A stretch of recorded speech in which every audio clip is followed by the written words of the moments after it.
Bonjour à tous et bienvenue. Bon dimanche chez vous à la maison et je suis tellement heureux, content d'être cet après-midi avec un frère à moi. Il n'est pas présenté, c'est un homme de Dieu que j'aime beaucoup. Et sur la table, on a un sujet, une discussion, un temps de réflexion, un temps de vérité, un temps aussi la restauration, mais aussi, c'est à noter ce qu'on va dire. Alors, qu'est-ce que nous parlerons aujourd'hui, mon frère? Bon, c'est très important de tirer des leçons sur la vie de nos héros. Évidemment, le cas d'Ésaü. On va ensemble découvrir ce que la vie d'Ésaü nous enseigne. Qu'est-ce que la vie d'Ésaü nous enseigne? Je suis l'homme de Dieu, j'ai déjà fini là. Alors, nous connaissons de tous Ésaü. Ésaü fut le fils aîné d'Isaac. Alors, qu'est-ce que sa vie nous enseigne? Je vais essayer un peu de contextualiser ma question. Ésaü, il n'a pas été aimé par Dieu, ni choisi. Mais à ma grande surprise, le jour qu'Ésaü rencontre Jacob, il est plus béni, plus erré, plus d'abondance, plus à l'aise par rapport à son frère qui a fui Ésaü. Il est allé chez Laban. Chez Laban, là-bas aussi, la personne qui il a fui. Et en fuyant, Laban lui a poursuivi. Il a même arrêté, mais Dieu a intervenu. Qu'est-ce que la vie d'Ésaü nous enseigne? Papa, j'ai dit. On donne nos impressions et puis on va discuter ensemble. Alors, déjà, s'il faut retenir une chose, la finalité où la Bible dit qu'Ésaü était fort riche ou plus riche que Jacob à l'époque, c'est le résultat d'une introspection, d'une, reconversion ou d'une conscience revenue. Déjà, on part dès le départ.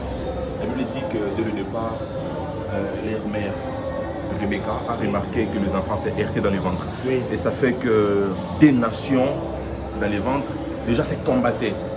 Et à la sortie, ou même avant, Dieu dit, eh bien, le petit assujettira son grand frère, c'est-à-dire il va dominer sur son grand frère.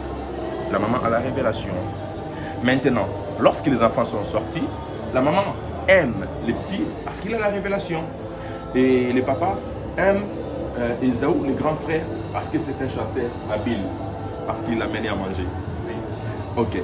Maintenant, s'il faut retenir quelque chose comme leçon, déjà là d'entrée de jeu, c'est qu'il ne faut pas se fier sur l'approbation des hommes.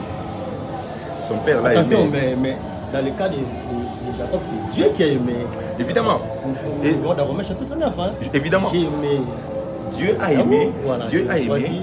Oui, Dieu a aimé. Nous savons que il a dit quelque part, toujours dans le livre de Romains chapitre 9, il a dit, il fait grâce à qui il veut, il fait miséricorde à qui il veut. Ok, mais c'était pas en termes de richesse. En termes de richesse, chacun pouvait devenir riche comme il le voulait.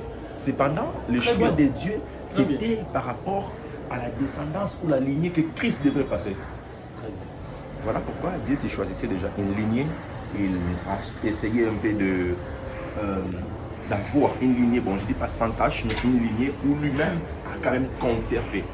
Et ça a même prouvé la vie d'Ésaü sur terre.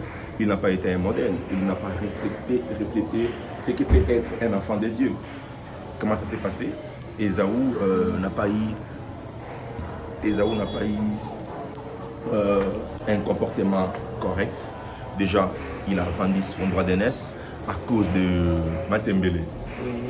Il a vendu son droit d'aînesse, il a profané, il a épousé des filles des Étiens qui étaient parmi les peuples qui habitaient Canaan.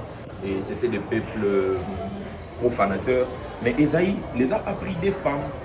Et d'ailleurs, c'est plus loin dans Genèse, je pense, 28, qui s'est rétracté et dit c'est pas peut-être parce que peut-être mes parents n'aiment pas les filles des Étiens. Il est allé chercher une fille d'Ismaël qui s'appelait, je crois, Mahalat, pour devenir sa troisième femme. Donc voilà, son parcours va nous enseigner beaucoup de choses. Comme je l'ai dit d'entrée de jeu, l'approbation des hommes, c'est bien, mais il faut chercher surtout l'approbation de Dieu. Et la deuxième chose, c'est que il faut